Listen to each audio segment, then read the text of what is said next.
What's up, guys? Come a little shower last night, got some things wet, gonna try to get some shop work done this morning. Welcome to today's episode of Southern Farmer. Thank you for watching, like and subscribe.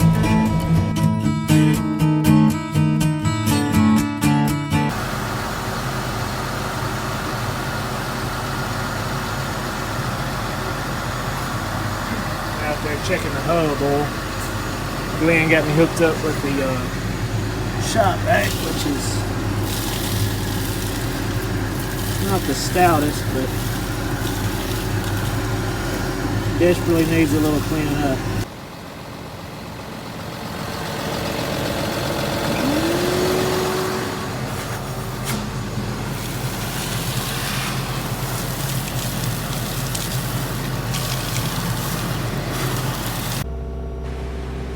Okay, my dad's mentioned that he may want to hook up this ditch bank mower, which is a really good idea. We need to definitely clean off some turn rows, some hedgerows, some ditches that are growing back up. We had to move the planters out of the shed. I'm going to go in with this skid loader and give it a little bit of lift, maybe. It's sunk into the ground just a little bit. It's settled. I'm not even sure if we used it last summer. It's just now getting dry enough that we can use it a little bit. I'm going to stick my forks under it and kind of blind to what I'm doing here. I have to need a little assistance. You can see that leg sunk into the ground just a little bit. And give it a little lift up and let Glenn try to hook it with a 3-point hitch and maybe get all this PTO hooked up if we can remember how. Like I said, it's been a long time since we've used it, and yeah, it's a really handy machine. We like it. It's an Amadosh brand. I think it's like an 18 or 19 foot reach.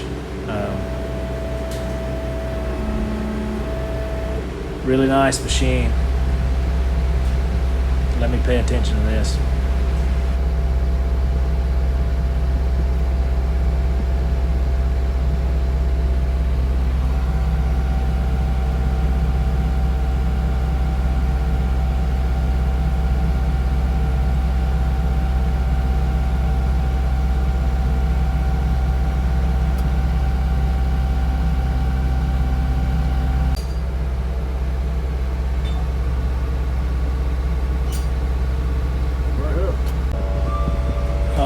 Now to see if we can remember how it all is supposed to be hooked up. It's kind of confusing. It's several different cylinders. Got a joystick control. Some of the controls move with the hydraulics in the tractor, but we got it. Got it hooked up anyway. We've got to make a new bracket for the joystick. It went well enough. We'll stick this tractor and planter back in the shed real quick. I think this thing needs washed. We planted beans with it until, I don't know, until we started spraying cotton. So, yeah, like everything else around here.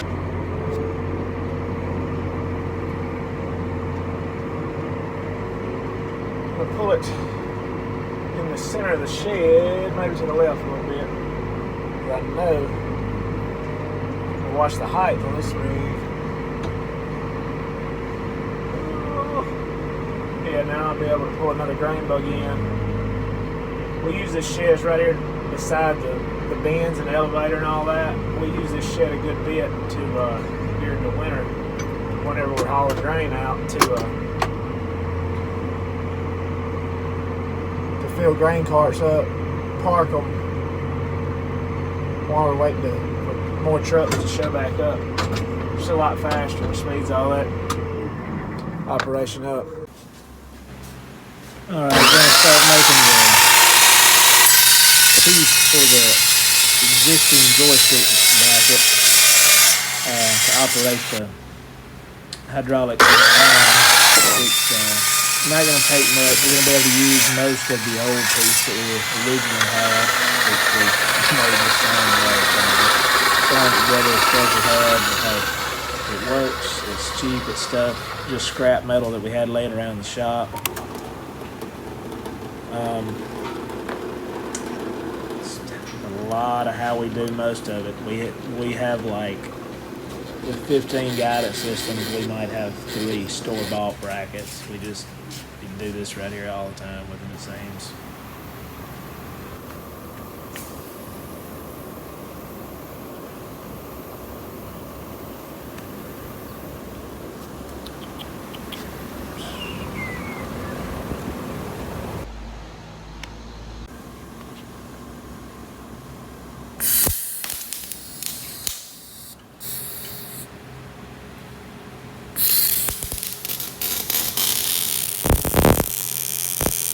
Got 'em.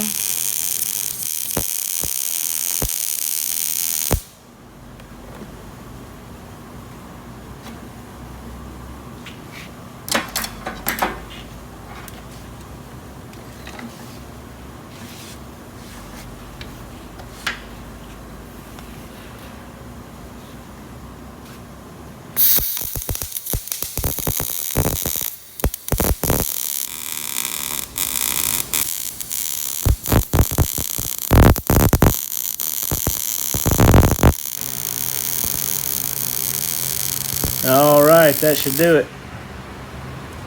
I'm gonna take it in here and cool it off so I don't burn myself. Stick a few bolts in and mount it to the seat. All right, little makeshift bracket here. I believe it's cooled off enough now. This was on an 8120 two-wheel drive tractor. We decided to make the change to this 8245 four-wheel drive, a little heavier in the front end. I think we'll get around a lot better with it. Jack thinks so anyway. And yeah, we had to, not going to use this hole, these two on this R series, older R series seats, but joystick's gonna be in about the same position. We think we measured and clamped and welded, so about to bolt it on. And boy, do you want to talk about in a hard to get to spot. That sucker's between the bottom of the armrest and the corner frame of the seat, but I got it. And there we have it. Put the little nice window sealer there, what is that called, weather stripping, and tighten it up a little bit. But seems to be in about the right position. That 8120 had it, and it was kind of up here, but there's really no way to mount it. We talked about taking this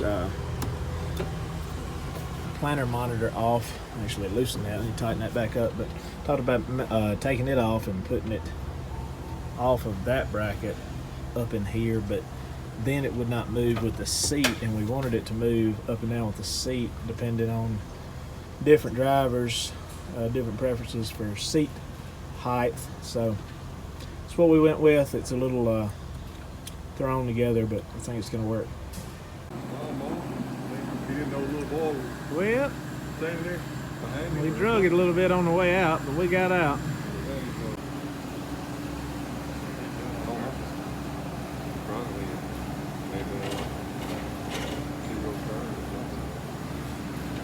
Swung it around, something like that.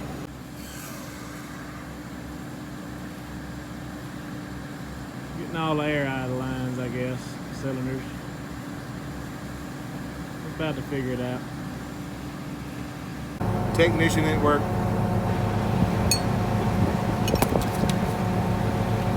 All right, we had a solenoid sort of sticking, and we're going to smooth it up a little bit with some emery cloth, and what do you know, good to go.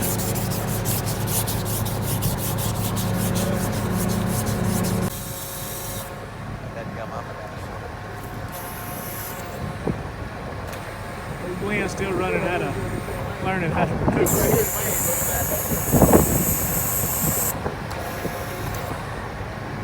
Got a lot of 18-foot reach, maybe. All right, we got most of the kinks worked out. Putting a few shots of grease in most of the alamites. There's when one of the cylinders swing in, it's hitting the top link, and Donald's gonna hit it with a grinder and smooth that up. Didn't really like the looks of that. So other than that, I think fixing to chop some ditch banks. Back to the pond levee that we were building yesterday, where we got rained out. Gonna try to shoot a laser and get an idea of how far out we need to make the dirt for the levee. We got a good start on it. The rest of the crew will be here in a minute. Me and Donald and Jacob and my dad are gonna try to tiptoe around, see how wet it actually is. It's kind of slick, but this ground, especially up on these high spots where you see it's real red, seems to be holding us up, and we're able to load the pans pretty easy. Got a load of dirt about to go into the levee with it. Spread that out. We're probably a third of the way down this levee. This is going to be a pretty good sized lake. We're building it for a gentleman that lives just across the county line to the northwest of us. We don't do this full time, but a lot of times in the downtime, drier times of the year, the tractors don't have a lot to do every day. It's a good way for us to stay busy. This was Jock's response when I asked him if No comment. who was the better operator. He got in the Here's tractor. one of his loading. I was driving and rocked on. He's let the number one hydraulic down, which lets the cylinder on those. Here the tractor load right there. The cylinders on those wheels lets down. And it's got a frostbite or a blade in the center of the pan. The bucket dips down, loads dirt line.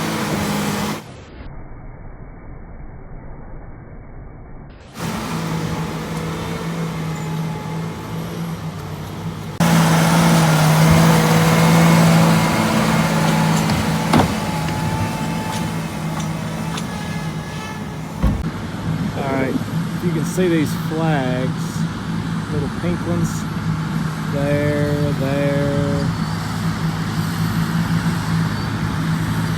There should be one right there, and they're all dumping on the inside of that. That's the inside of the levee, and right now the dozer is pushing what was too high on the top of that hill. Use some of that dirt for the levee as well,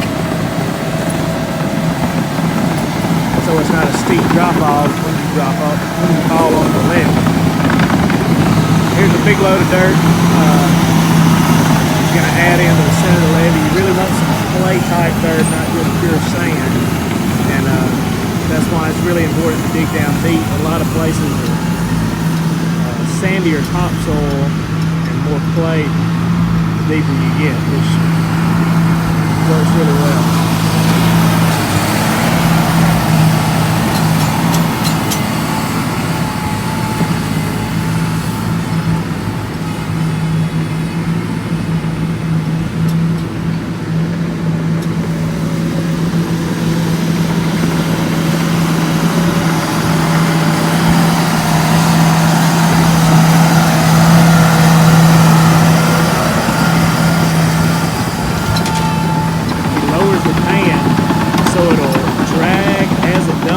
Gradually dumps,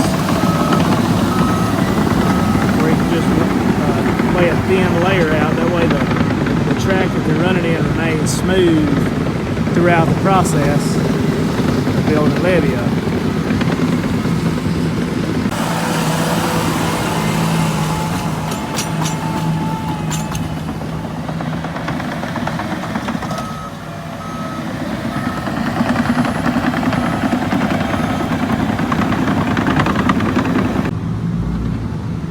This is something we like to do, make a fairly steep ledge. Right there, as you can see, it's about a 3.5, 4 foot drop off, and it really helps with the edge of the pond being clean throughout the year, because, you know, dry summertime conditions, it'll remain with some water depth and not grow up in your little water grass, seaweed, moss, things like that.